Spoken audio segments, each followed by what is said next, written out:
Saludo a todos ustedes, particularmente a mis colegas maestros. Muchas gracias. Maestro doctor Joel, si eres tan amable, voy a rogar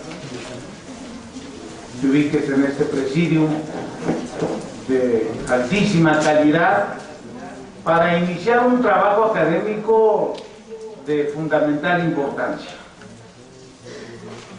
Un tema histórico que ahora ha tomado actualidad es lo relativo a un código penal que pueda tener vigencia en toda la República Mexicana.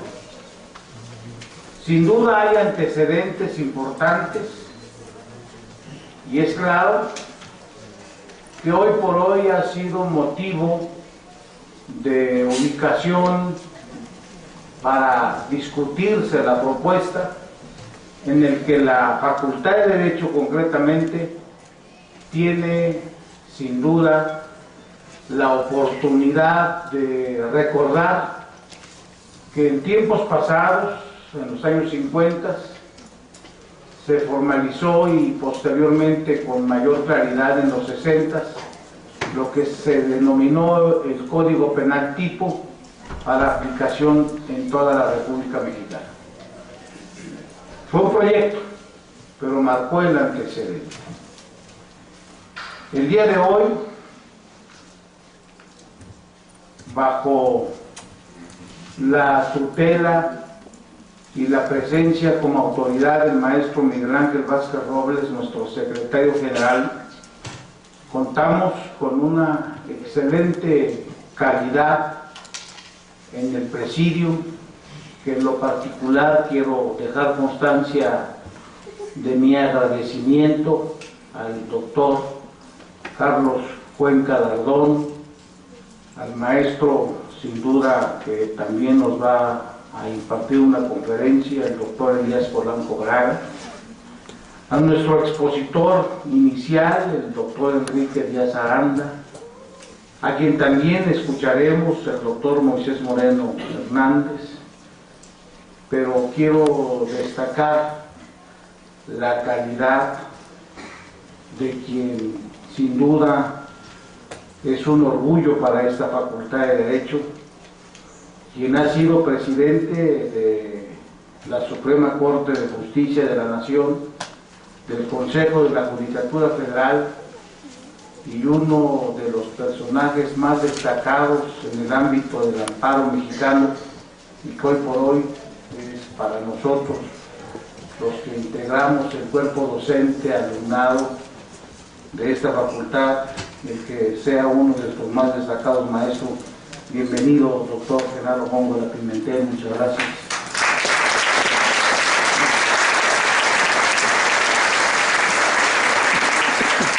También en el presidio nos acompaña el maestro Raúl Contreras, que ha sido consejero universitario, destacado maestro, y el maestro Eduardo Moreno Cruz, un personaje del ámbito académico de primer nivel, quien ha tenido también responsabilidades en la Procuración de Justicia al más alto nivel como subprocurador, y por supuesto a quien se distingue con su amistad desde hace muchos ayeres y que sin duda el día de hoy pues también para mí es un orgullo saludar en el presidio al doctor Joel Chiric.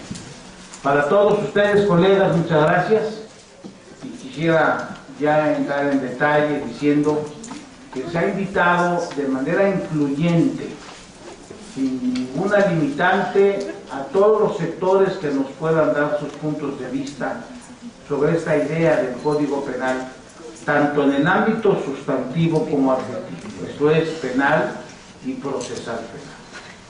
Quiero decir que se invitó a los más representativos penalistas del Instituto de Investigaciones Jurídicas, y por ello quiero darle las gracias a mi directo amigo, el doctor Enrique Díaz Aranda, uno de los más destacados estudiosos del ámbito penal, quien nos hará el favor de iniciar estas conferencias.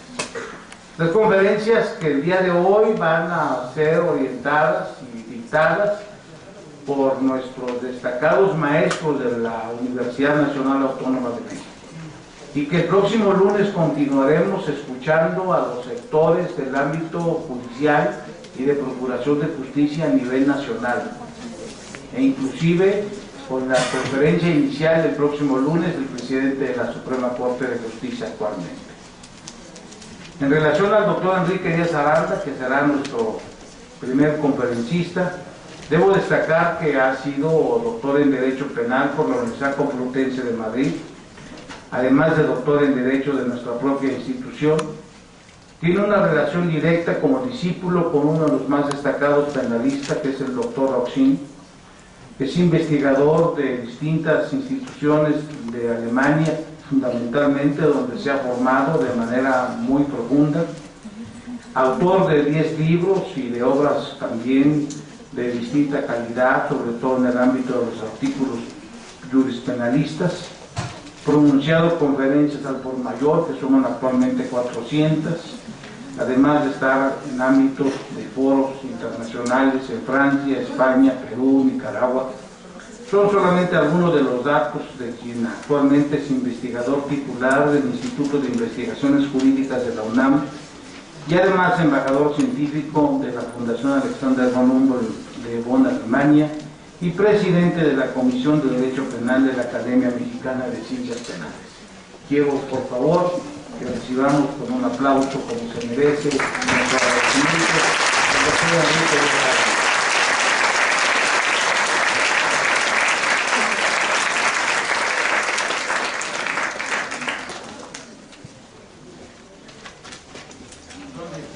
¿Sentado? ¿Quieres sacar? Aquí hay un micrófono, si gusta. Está bien con este, muchas gracias. Perdone. Bueno, antes que nada, es para mí un verdadero honor estar en un presidio de profesores, de juristas de tanto renombre, sobre todo que han tenido una gran labor a nivel nacional. Para mí es un verdadero honor el poder estar con figuras tan reconocidas y tan influyentes en nuestra historia nacional como es el distinguido ministro Genaro Góngora Pimentel, a quien gran admiro de manera directa e indirecta por toda su gran trayectoria que ha tenido. Por supuesto, agradecer muy puntualmente a mi muy estimado colega y amigo, el doctor Eduardo López Betancourt. Yo creo que en este país se necesita de pensadores originales. Creo que muchos han repetido cosas que se han hecho, pero pocos tienen un pensamiento original. Puede uno estar de acuerdo o no, pero lo interesante es el método, el planteamiento que se hace, y sus obras del doctor López Betancourt siempre son sugerentes, metodológicamente muy interesantes, y como le digo, pues realmente es un gusto y le agradezco esta deferencia que tuvo para con su servidor de haberme invitado a tan importante foro. Por supuesto que no puedo dejar de mencionar a mi gran y querido maestro, el maestro Miguel Ángel Vázquez Robles, quien tengo el gusto de seguir desde que era estudiante de licenciatura, y que bueno, pues el día que lo nombraron secretario de esta Facultad de Derecho, pues no tuve más que lanzar una voz de alegría, porque realmente de esta facultad han salido los mejores juristas de México, y eso lo sabemos, eso hay que decirlo fuerte y claro, y el liderazgo de esta facultad se ha retomado con su presencia como secretario. Por supuesto, a cada uno de mis amigos que de alguna u otra manera que están en el presidio he tenido el gusto de conocer, les agradezco mucho el que me permitan estar frente a ellos. Sabemos bien que el derecho penal es el derecho sustantivo. Sabemos bien que es el instrumento de represión formal más drástico con que cuenta el Estado. Ningún otro mecanismo que tenga el derecho penal puede suponer la privación de la libertad de manera legal. Claro que hay grupos que podrían llegar a privar de la libertad a una persona, pero sería ilegal, como sucede en la privación ilegal de la libertad o en el secuestro. El instrumento formal de represión que se tiene es el del derecho penal.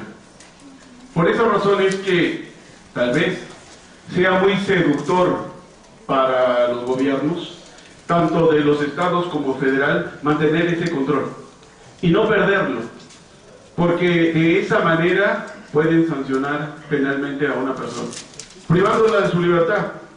La pregunta es cuáles serían los requisitos para privar, no solamente de manera legal, sino justa, privar de la libertad de manera legal y justa a una persona. En este sentido, realmente han habido grandes esfuerzos por tratar de limitar ese ius puniendi y señalar requisitos claros para poder librar, por ejemplo, una orden de aprehensión por el juez, o para dictar el auto de formal prisión. Lamentablemente, tenemos casos muy claros en los cuales, cuando nosotros revisamos la historia nacional, encontramos que en muchas ocasiones no se ha conseguido este objetivo de privar de manera justa a una persona. Tal vez sí de manera fundada, pero no con la justificación requerida. Si uno revisa, por ejemplo, a nivel del Código de Procedimientos Penales, para dictar un auto de formal prisión, el constituyente de Querétaro decía que se tenía que haber comprobado el cuerpo del delito y hacer probable la responsabilidad del acusado. Desde aquí comenzamos con problemas. Estas dos figuras, cuerpo del delito y probable responsabilidad, son dos figuras procesales que estaban bien contempladas allí. El problema es que nadie sabía exactamente qué significaba cuerpo del delito y probable responsabilidad. Para algunos, cuerpo del delito era el resultado del delito. En un homicidio, el muerto. La comprobación, la necropsia. Para otros, los instrumentos. En ese mismo homicidio, la pistola o el cuchillo. Para otros era todo el delito en sí. Y aquí había un problema. Porque si era todo el delito en sí, entonces venía otro problema. Y entonces, ¿qué demostraba en la probable responsabilidad? Si ya en el cuerpo del delito había acreditado el delito en sí, que es una conducta típica, antijurídica y culpable. Esto nos empieza a mostrar cómo la relación entre derecho penal y derecho procesal es tan estrecha, pero a veces se llega a confundir. Como no teníamos claro un concepto de cuerpo del delito, para 1993 se partió de la idea de dar una modernidad a la Carta Magna y se sustituyó cuerpo del delito por elementos del tipo penal. Una gran equivocación. Y fue una gran equivocación simple y sencillamente porque cuerpo del delito es una figura procesal y elementos del tipo penal es una figura sustantiva. Esto dio como lugar disfunciones, independientemente de que muchos no entendieron de qué se trató la reforma, pero disfunciones tales como esta. Orden de aprehensión requería que estuviera acreditado, integrados a los elementos del tipo penal. En el Código Federal de Procedimientos Penales se hablaba de que se tenía que acreditar el dolo como elementos del tipo penal. Vean una cosa, acreditar ese elemento del tipo penal, dolo, para pedir una orden de aprehensión, no tiene sentido. ¿Por qué? ¿Qué es el dolo? Díganme. La intención de provocar un resultado. En parte sí, en el dolo directo. Para que yo sepa la intención de una persona y la acredite, ¿qué necesito? Tener a la persona. ¿Tener a la persona sí o no? ¿Por qué? Porque si solamente veo a la persona y deduzco de las circunstancias lo que esa persona quiere, me puedo equivocar. Yo aquí veo muchos estudiantes, muchos profesores que me hacen el favor de escucharme. Puedo deducir que la intención de que estén aquí, ¿cuál es? Aprender. Aprender, tener nuevos conocimientos. ¿Es cierto o es falso? Puede ser cierto, pero puede ser falso. porque estoy deduciendo. No puedo tener la certeza de que sea cierto, mucho menos lo puedo acreditar. ¿Por qué? Porque hasta que le pregunte a cada uno de manera directa o indirecta con diferentes técnicas, podré saber si realmente esa era su intención. O si solamente querían estar en presencia de tan distinguidos juristas que me hacen el favor de estar en este presidio. Pero es una deducción, es una inferencia, es una suposición, no lo puedo acreditar. Hasta que no lo tenga presente, de frente, para poderle hacer el interrogatorio. ¿Cómo le voy a hacer para acreditar el dolo como elemento del tipo penal si estoy pidiendo el orden de aprehensión? ¿Por qué pido el orden de aprehensión? Porque no lo tengo. ¿Cómo lo voy a acreditar su dolo? Esto solamente es un ejemplo de haber confundido dos figuras que no se deben confundir, una procesal y una sustantiva. Sin haber resuelto ese problema, hoy en día tenemos otra vez que en 99 se regresa al concepto de cuerpo del delito. Se define en el Código de Procedimientos Penales como elementos objetivos normativos como parte del cuerpo del delito. Sin embargo, esta parte de aquí, cuerpo del delito y probable responsabilidad, está el cuerpo del delito más definido otra vez. Porque por cuerpo del delito están definiendo los elementos del tipo penal. Es decir, una figura procesal definida como sustantiva. Es como si a mí se me ocurriera definir botella como líquido para beber. ¿Es lógico o no? Pues para nada. ¿Por qué? Porque estoy confundiendo forma con fondo. Eso es lo que está ahí en el Código de Procedimientos Penales. Se habló de cuerpo del delito. Imagínense, regáleme su bolsa.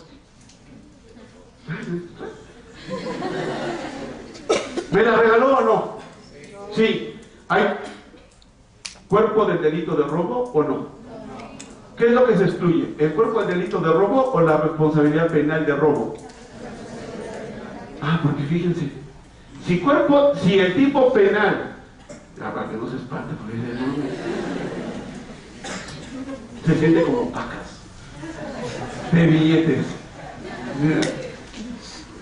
Si cuerpo del delito son los elementos objetivos y normativos cuando la descripción típica lo requiera, el tipo de robo dice al que se apodere, ¿me apoderé o no? De cosa, ¿sí o no? Ajena, mueble, sin consentimiento. No, es con consentimiento. Es el elemento normativo que requiere el tipo de robo. Es decir, se estaría excluyendo el cuerpo de delito de robo por falta de elemento normativo. Esa sería una solución. Pero luego también dice, la probable responsabilidad se deduzca cuando se determine la participación dolosa o culposa y no exista acreditada a favor del iniciado alguna causa de licitud. Una causa de licitud es que él me lo regaló, por eso no se da el comportamiento ilícito.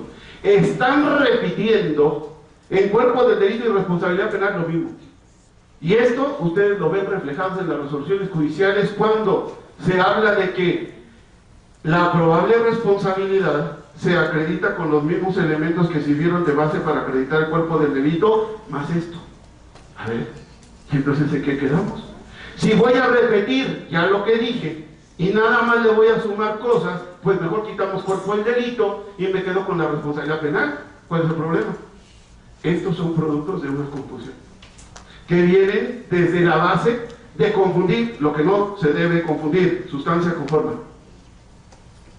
Esto me empieza a mostrar que realmente el derecho penal sustantivo tiene un gran poder.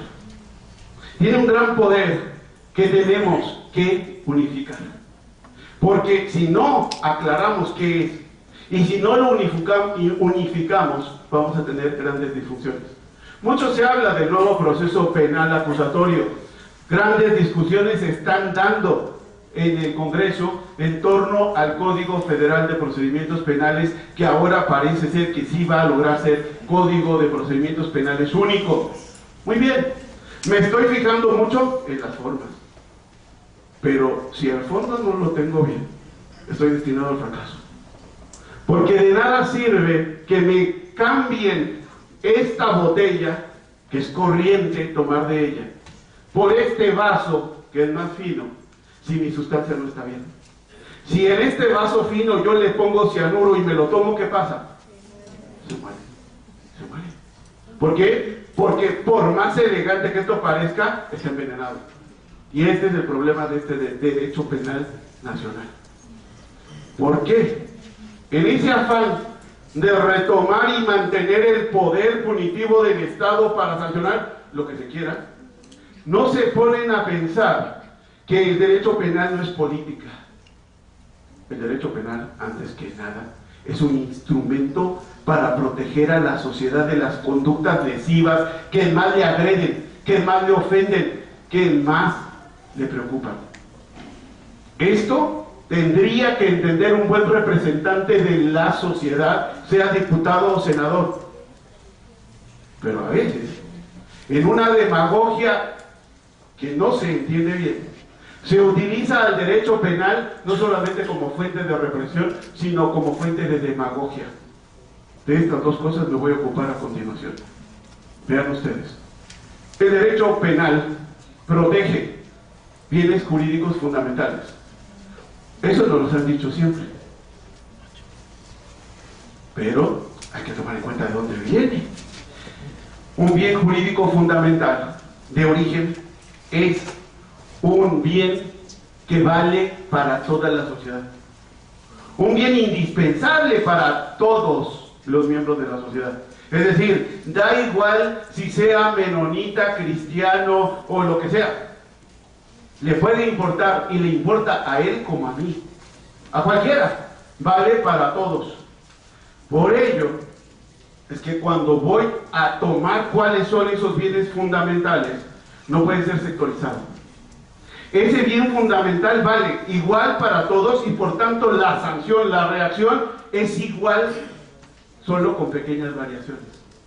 Solo así se entiende un derecho penal basado en el llamado desvalor de la conducta y el desvalor del resultado. Es decir, la conducta tiene que ser tan grave como para ser sancionado de manera proporcional a su gravedad. No debería haber disfunciones, porque si no, entonces estoy haciendo de un derecho penal un derecho de capricho, un derecho demagógico, un derecho penal que va a limitar garantías individuales, sobre todo la fundamental, que es la de libertad. En este entorno, cuando un legislador realiza su función, se supone que está representando a todos, no solo a sectores. Entonces empiezan los problemas cuando, primero, tengo que recordarle al legislador cuál es su función. A veces los códigos penales ya establecen claramente que el derecho penal siempre va a proteger derechos fundamentales, bienes jurídicos tutelados.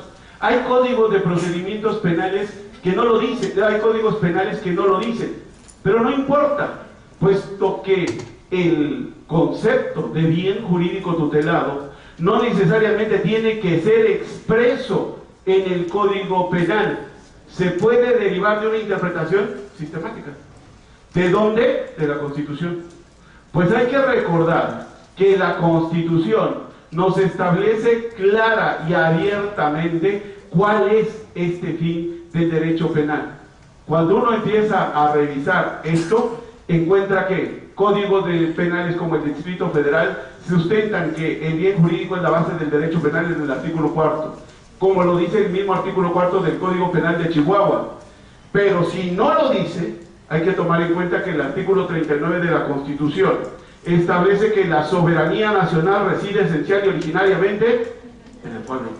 Es decir, el poder es del pueblo. Y este tiene en todo el derecho el inalienable derecho de alterar o modificar la forma de su gobierno. El pueblo ejerce su soberanía por medio de los poderes de la Unión. ¿Cuántos poderes? 3. ¿Cuáles? Ejecutivo, legislativo y judicial. ¿Cierto o falso? ¿Cierto o falso? Falso. Falso. Porque dice el artículo 49 que el supremo poder de la federación, ese es el único poder, se divide para su ejercicio en legislativo, ejecutivo y judicial. Eso sí. Ahora bien, ¿Qué implica la relación de estos artículos que he narrado, 39, 41 y 49?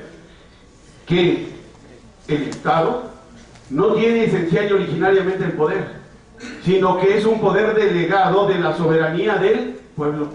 Por tanto, cuando ejerce ese poder delegado, solamente se justifica cuando se usa en y para beneficio del pueblo.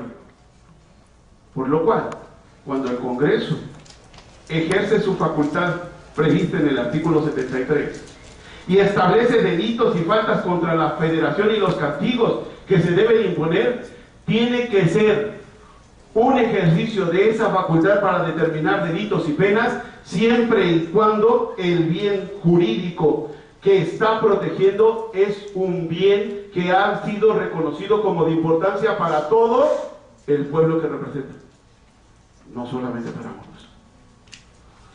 Esta idea de bien jurídico tutelado y de solo sanción de conductas se ve sistemáticamente menguado y contravenido en los códigos penales de los estados, incluso en el de la Federación. Y entonces viene una contradicción, porque me está hablando la Constitución de que ese poder de legislar penalmente solamente se puede ejercer cuando es en y para beneficio del pueblo, nada más. Y en ese momento, entonces, hay que tomar que el principio de supremacía constitucional, el artículo 133, nos dice que los jueces se deben ajustar a lo que dice la Carta Magna. Ahora veamos comportamientos como el del enriquecimiento ilícito. Díganme, ¿cuál es la conducta en la cual el servidor público ha incurrido en un delito de enriquecimiento ilícito? ¿Cuál es la conducta? ¿El qué? El no poder demostrar es una conducta que debe ser sancionada penalmente, porque si no, entonces vamos a decir, todos somos responsables de homicidio hasta que no demuestren lo contrario. Eso es ilógico. ¿Por qué? Porque violenta la presunción de inocencia, que además está reconocida como derecho humano. No puede haber esa disfunción, porque una norma penal no puede contravenir la Constitución. Entonces, esto no puede ser, porque no se puede sancionar una situación, se tiene que sancionar la conducta. Le pedí que me dé todas las pacas que traen en esa bolsa para que dicte una sentencia absolutoria y a su favor. ¿Qué hay? No, pues eso no sabe, eso no sabe. Bueno, quién sabe, pero bueno, imagínense que yo soy juez. Imagínense que los libros son pacas de billetes y él es litigante. Para que le dicte una sentencia absolutoria a su cliente, me dio todas esas fajas de billetes. ¿Qué hay?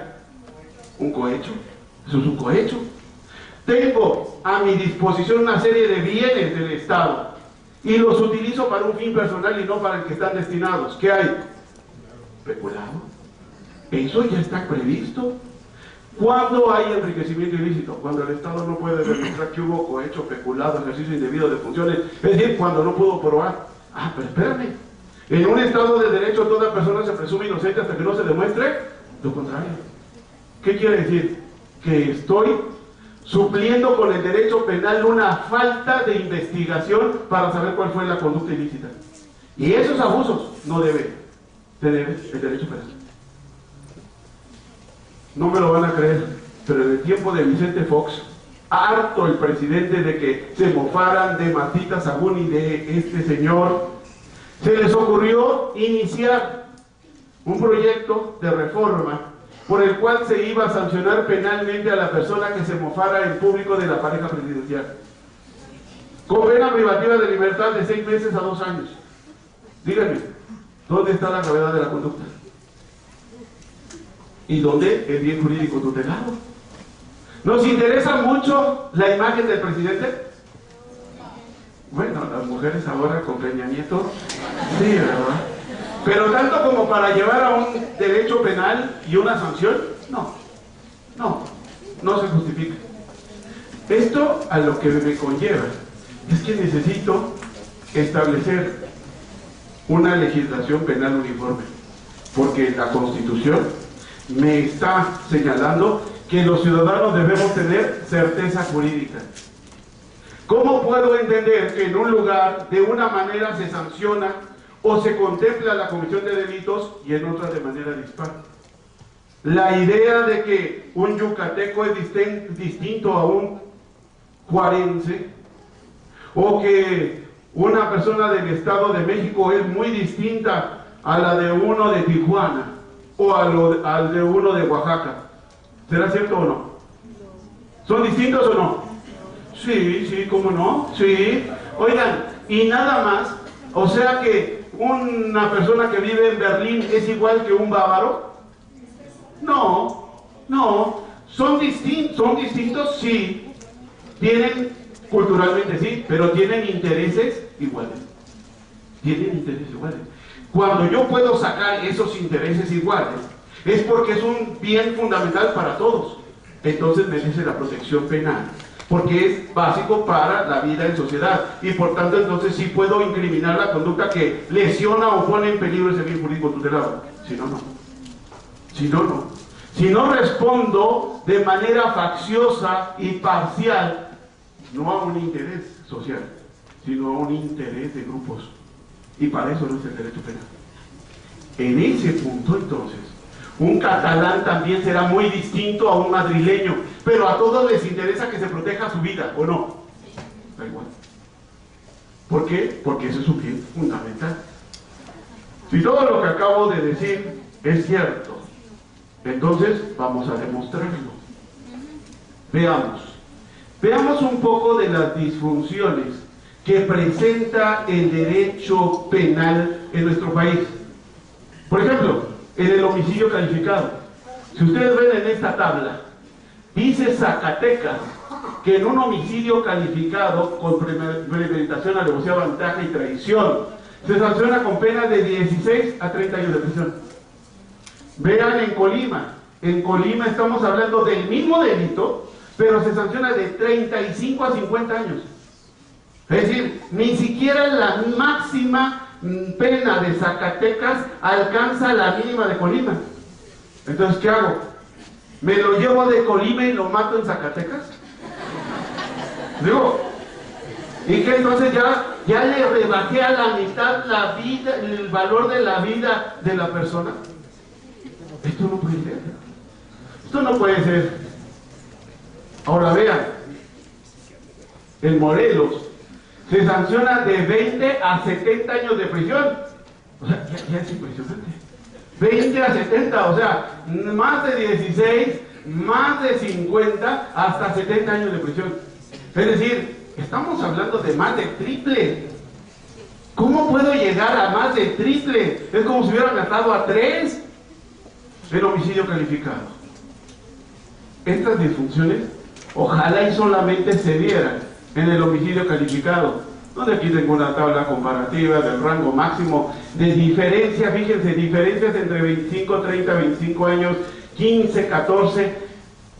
Si lo llevo al secuestro, en el federal, en Veracruz, de 30 años hasta vitalicia.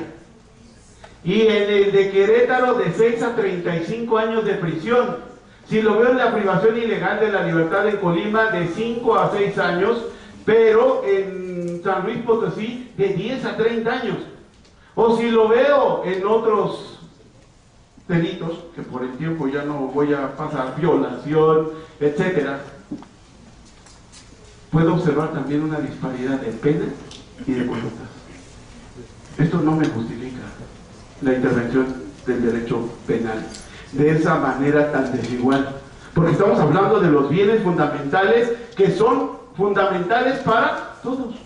¿Cómo es que valen más y se sancionan con más en un lugar y con mucho, pero mucho menos en otro? Eso no se puede entender, ni se puede justificar. Esto me da lugar entonces a que aquella vieja idea de unificar códigos penales no es nueva. El doctor Ricardo Franco Guzmán desde 1950 ya la había manifestado, y antes también Zavala ya lo había manifestado, Garrido también, porque es necesario unificar. Certeza jurídica se pide, no uso demagógico del derecho penal. Díganme una cosa, ¿quién vale más? ¿Ustedes o un periodista? ¿O un periodista? ¿Qué me dirían si digo, no, un periodista? Igual, ¿verdad? Y entonces, nada más explíquenme, ¿por qué en este momento hay una iniciativa de reforma por la cual si hay un homicidio y el sujeto pasivo es un periodista, la pena se incrementa como si fuera homicidio calificado? ¿De dónde sacan eso? ¿De dónde sacan que un periodista vale más que yo? Ah, de la idea de que se lesiona entonces la libertad de expresión. Ah, y si me matan a mí, entonces el derecho a la educación también se lesiona porque soy maestro. Oigan, pues es que si a esa nos vamos, pues todos tenemos nuestro corazoncito, ¿no? Todos, ¿o no? ¿O quién de ustedes no se quiere? Porque si matan a algunos de ustedes, también lesionan a la familia. Y es el núcleo de la sociedad y la autonomía universitaria. No, hombre, pues ya. Ahora díganme, ¿somos iguales hombres y mujeres o no? ¿Sí o no? Ah, no. No. Porque yo entendí que tenemos diferencias. Sí. Digo, gracias a Dios, que somos distintos. Pero ante el derecho debemos ser iguales, ¿sí o no? Nada más explíquenme por qué acaba de aprobar el Senado de la República que el feminicidio se sanciona con más pena. ¿No que somos iguales? O somos iguales para unas cosas y para otras no. Porque o somos iguales o no. ¿Saben por qué?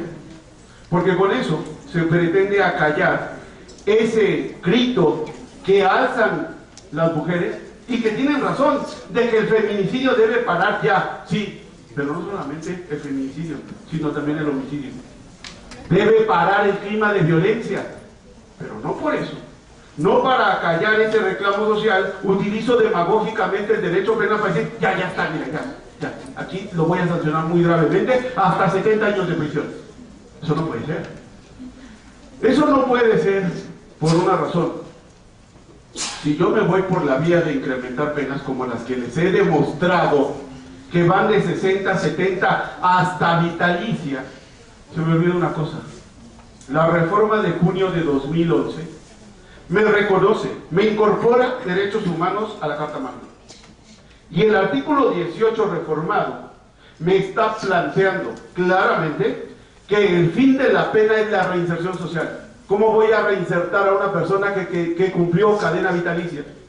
Nunca, si se quedó en la cárcel, ¿cómo la voy a reinsertar? Es más, ok, no se quedó, 70 años, más 18 que era para que fuera sujeto de derecho penal, soy 88. ¿Los vivió? No. ¿Y si los aguantó? A ver, reinsértalos. ¿Cómo? Estas son las cuestiones que tenemos que decirlas fuerte y claro, porque no debemos seguir permitiendo que nos estén llevando entre discursos demagógicos para cuestiones que violentan el Estado de Derecho.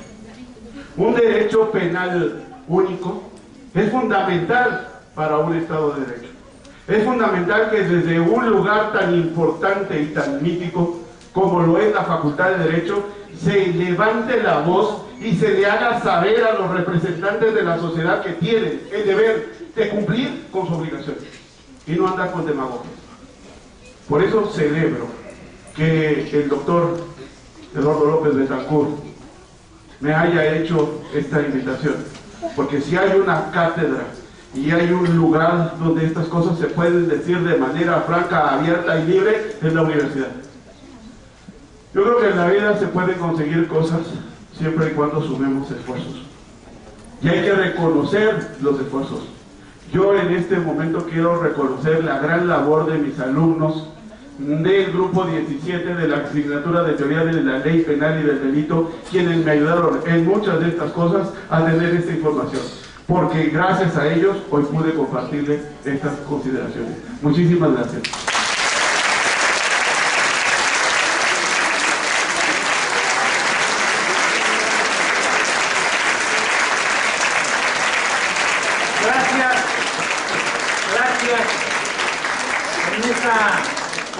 iniciación tan importante de trabajos académicos, agradezco también la presencia de quienes deben de estar con nosotros en el presidium, como es el maestro Agustín Carrillo, alto funcionario de nuestra institución, de la doctora Elsie Núñez Carpizo, gracias Elsie, del maestro Jorge García Hernández, de la doctora Berta Beatriz Martínez Garza, del maestro Raúl Quintero, del maestro Tomás Cantú, del maestro Rodolfo Cancino, muchas gracias doctor. Para todos ustedes también las gracias por haber escuchado esta importante conferencia. Y le voy a pedir, y esto lo hago en función de que es el momento oportuno de escuchar quien nos hace el honor de presidir estos trabajos. El maestro Miguel Ángel Vázquez Robles, como ya lo señaló de manera muy exacta el doctor Enrique Díaz Aranda, constituye para todo el personal docente de nuestra facultad un orgullo el que él sea secretario general y que haya sido designado por la doctora Leoba Castañeda Rivas, quien ahora por causas de fuerza mayor no está con nosotros, pero que lo estará el próximo lunes 13 y que continúan los trabajos. Pero yo quisiera pedirle precisamente a quien en este momento actúa como la autoridad máxima de nuestra institución en este evento, tenga bien dirigirnos unas palabras de aliento que mucho van a ser un estímulo para quienes nos esforzamos por este trabajo y sobre todo para quienes me hicieron el gran honor de aceptar iniciar esa actividad que, como bien la ha dicho el doctor Enrique Díaz Aranda, es fundamental.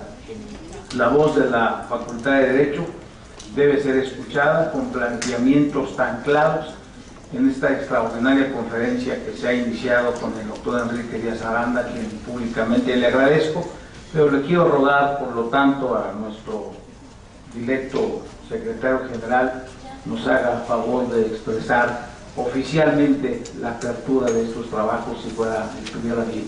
Miguel Ángel, quiere estar amable. Muchas gracias.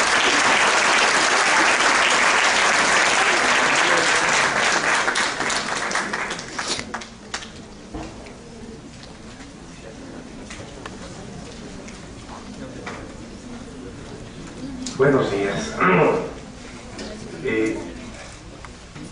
Quisiera referirme a todos y cada uno de los miembros de este presidium extraordinario.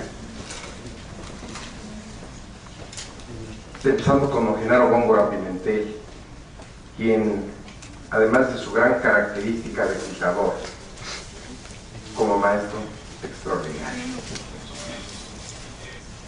Personas que tienen un gran significado para nuestra facultad.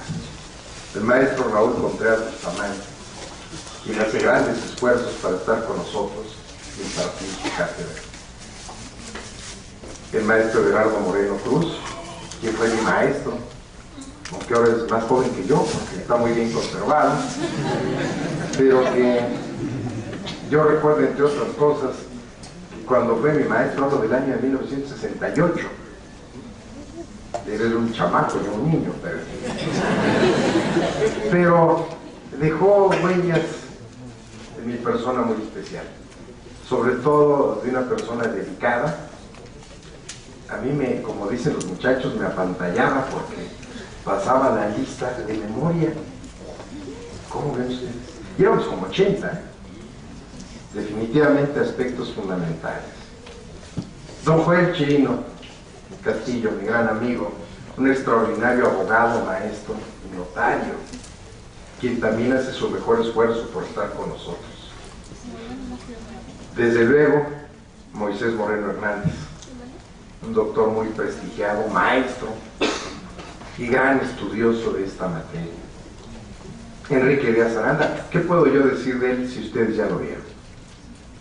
Un hombre destacado, pero sobre todo, y perdón que lo refiera, pero yo también lo conocí, era casi un niño, con una cosa muy importante que no ha perdido porque para mí sigue siendo niño.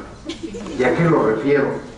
Porque siempre ha tenido un sueño y una ilusión, y sigue luchando por ella, como ven ustedes. Así es que, jóvenes, yo les digo, sueñen toda la vida. No es lo mismo soñar a estar dormidos, ¿eh? Pero mí aspectos fundamentales. El maestro Elías Polanco Braga, maestro de esta facultad y muy dedicado a su materia. Desde luego, Carlos Cuenca Darmón, también un maestro muy prestigiado, presidente del Colegio de Profesores de Procesal, Penal, personalidades extraordinarias, los maestros que nos acompañan, todos los alumnos y Eduardo López Betancourt. Y lo voy a referir a él, les voy a decir por qué. Es una persona para mí, un amigo entrañable. Siempre peleamos y discutimos, como amigos. Tenemos distintos puntos de vista en algunas cosas, en muchas coincidimos, pero siempre platicamos y nos respetamos, y creo que eso ha sido el mayor punto de convergencia para poder ser amigos. Él en materia penal lo domina, y yo en materia fiscal, entonces ahí sí ya no podemos pelear porque sí, cada quien gana en su materia. Pero yo quiero felicitarte, Eduardo, porque yo creo que en este momento México pasa por una situación muy especial, donde hay aspectos fundamentales que hemos perdido: seguridad jurídica y justicia en toda su extensión. Y concretamente en materia penal, creo que nos han rebasado las circunstancias. Requerimos necesariamente, como lo dijo Enrique Díaz Aranda, que los señores diputados y senadores trabajen en serio. Lo dudo, pero cuando menos es un buen deseo, pero que hagan lo que tienen que hacer en beneficio de la sociedad. Ya nadie cree en la justicia, o muchas personas, entre ellas yo, dudamos. Pero quiero hablar de que la impartición de justicia no solo atañe a los jueces,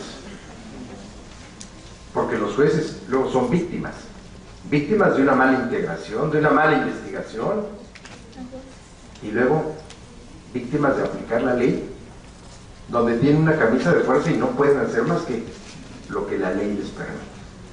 Esto tiene que ser, y suena como político, pero de alguna manera, una reforma integral, en la cual definitivamente se definan todos los tipos penales de una manera clara y precisa. Y que no veamos de repente en la televisión, pues, que detuvieron a muchas personas, que además decimos, ¿cómo las detienen? Porque hace poco detuvieron al suegro del Chapo Guzmán, y lo acusan de 1000 cosas, entre otras de cargamentos de marihuana. Yo digo, para acusar a alguien de cargamentos de marihuana, pues hay que llevar los cargamentos, no decir es que a mí me dijeron, me platicaron. Entonces, en términos generales, yo creo que se requiere un cambio muy importante. Felicito al maestro Eduardo López Betancourt, porque siempre está con sus ideas y no para, cuidado. Cuando él tiene una idea, va adelante y lucha por ella y la desarrolla. Lo conozco y lo he visto actuar. Yo te felicito por eso. Comparto mucho contigo esa forma de ser. Y lo más importante, que es una voz de esta facultad que tiene impacto en la sociedad mexicana y en el país. Y aunque digan lo contrario, no solo han salido de aquí los mejores juristas, sino yo creo que los mejores mexicanos capacitados para desarrollar todas las actividades que la sociedad requiere.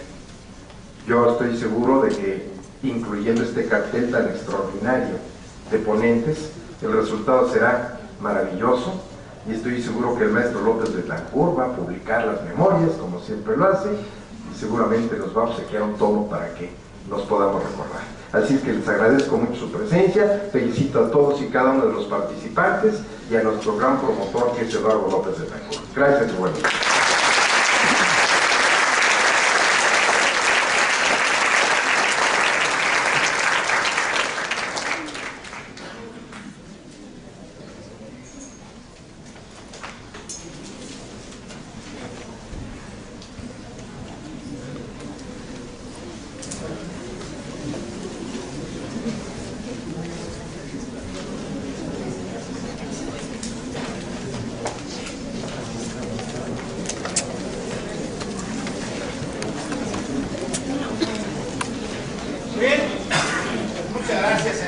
palabras estimulan de manera esencial y hay que decirlo en forma muy clara. El trabajo que ahora estamos realizando es sin duda en buena medida con el apoyo de la dirección de la facultad, y en este sentido estamos inmersos en la vida académica como algo que nos debe significar y que nos debe de unir permanentemente. Muchas gracias, en verdad. Tus palabras, Miguel Ángel, me estimulan y te ruego seas el conducto para hacerle llegar a la directora nuestro reconocimiento por su respaldo y esencialmente porque siga apoyándonos con este trabajo que tanto nos entusiasma. Gracias, Miguel Ángel. Miren ustedes, sin duda, nuestro siguiente conferencista es una persona a la que yo admiro profundamente. Hacíamos recordatorios hace unos minutos del tiempo en que nos conocíamos. Fue allá en los años 70, cuando él llegó, después de estar becado, como un destacado alumno de la Universidad Veracruzana, y ya abogado, salió a Alemania, en donde pues dejó huella de su talento, y ya en los años 70 fue para mí mucho el orgullo de tratarlo, conocerlo. Tuvimos un común denominador que fue don Celestino Porte Petit, y desde entonces siento por el doctor Moisés Moreno Hernández una profunda admiración y un reconocimiento a su gran calidad.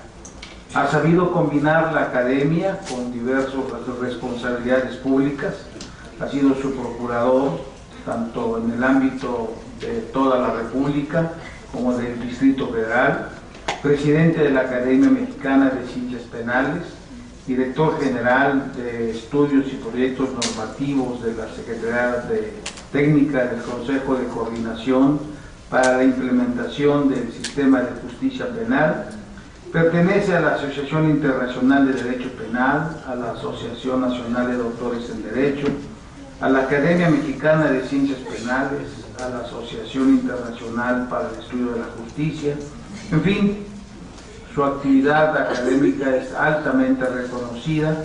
Tiene 12 libros como autor y como coautor, 85 artículos, ha impartido más de 400 conferencias y participado en más de 60 congresos.